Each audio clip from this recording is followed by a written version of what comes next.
Абай Құнанбайұлы 18-ші қара сөз. Адам баласына жыртықсыз, кірсіз, сыпайы киініп, һәм ол киімін былғап-былжыратып кимей, таза кимек дұрыс.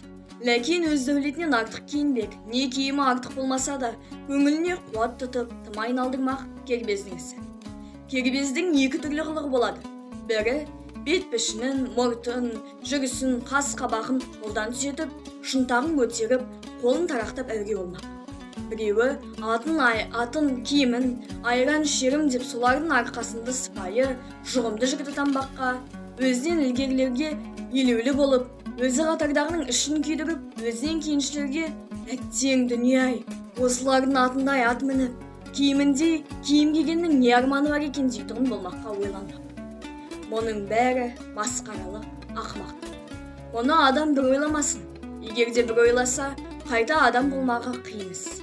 Кербез дегенді осындай керден немеден безіндер деген көрсетамын.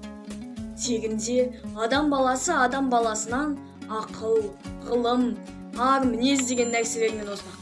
Онан басқа нәрсемен оздың ғой демектің бәрі де ақымақ.